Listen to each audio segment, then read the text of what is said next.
So ఇక్కడ ప్రతిరోజు హర్యానాలో 50 నుంచి 100 గేదెలు ఫ్రెష్గా ఈనిన గేదెలు వస్తాయండి. సో 365 రోజులకి 365 రోజులు వస్తాయి.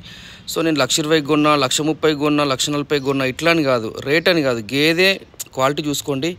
ఇక కొత్తలకైతే మేమే 100% సెలెక్ట్ చేస్తాం, వాళ్ళకి తెలియదు కాబట్టి రేటును బట్టి గేదె పెట్టాల్సి ఉంటుంది. కొన్ని 8 లీటర్లు అంటే ఇట్లాంటి గేదెలు ఖచ్చితంగా ఇస్తాయి, పూటకి 8, రోజు మీద 16 లీటర్లు ఇస్తాయి.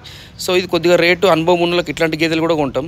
కానీ కొత్తలకు మాత్రం రేట్ తక్కువలు చూసి ఖచ్చితంగా పాలిచ్చేటి, ఒకవేళ ఒక 1 లీటర్ ఎక్కువ తక్కువ ఇచ్చినా కానీ ఇబ్బంది కాకుండా అట్లాంటి గేదెలు కొంటాం. సో మనకి హైదరాబాద్లోని శంకర్పల్లికి ఒక 30 గేదెలు, రాజమండ్రికి ఒక 5 గేదెలకే రైతులు వస్తూ ఉన్నారు. ఎవరికైనా రాజమండ్రి చుట్టుపక్కల 5 గేదెలు కావాలంటే కాంటాక్ట్ కండి.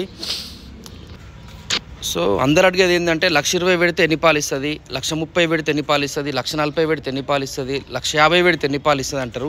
గేదెలు యావరేజ్గా ఇచ్చేటి 6 లీటర్లే. కానీ ఈ రేట్లు ఎందుకు ఎక్కువ తక్కువ ఉంటాయంటే కొద్దిగా హైట్ ఎక్కువ తక్కువ ఉండడం, కొమ్ములు బాగాలేకపోవడం, అట్లనే ఈతలు ఎక్కువ తక్కువ ఉండడం, సో చూడ్డానికి దాని బ్యూటీని బట్టి, సో అట్లా కొద్దిగా పొదుగు అడర్ క్వాలిటీ మంచిగా ఉంటే ఒక 15,000, 20,000 ఎక్కువ ఉంటుంది.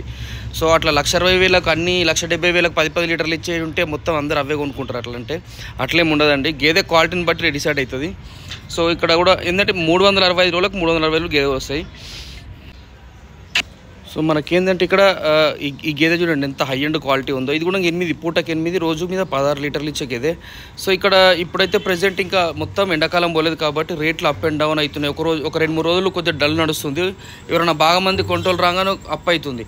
సో ఇట్లా దీనికి సైన్ ఏంటంటే ఇక్కడ మనం ఒక 4-5 ఇయర్స్ నుంచి ఇక్కడనే కొన్ని వేల గేదెలు కొన్నాం కాబట్టి ఇంకొక 15 నుంచి 20 రోజులల్లో కొద్దిగా అంత ఒక 10,000 ఖచ్చితంగా తగ్గుతుందని అర్థమవుతూ ఉంది. సో ఎవరికన్నా సరే హర్యానాలో 5 లేదా 10 గేదెలు కావాలంటే నా నంబర్కి కాల్ చేయండి. సో ఎవరైనా సరే డైరీ ఫామ్ పెడుతున్నారంటే పచ్చిమేత, వరిగడ్డి చాలా ఎక్కువ మొత్తంలో స్టోర్ చేసుకొని పెట్టుకోండి. సో డైరీ ఫామ్ కూడా ఈ సంవత్సరం పెట్టకపోతే ఇంకా వచ్చే సంవత్సరం ఏ విధంగా రేట్లు ఉంటాయో ఒకసారి చూడండి. Thank you friends, have a nice day, bye bye. Video like చేయండి.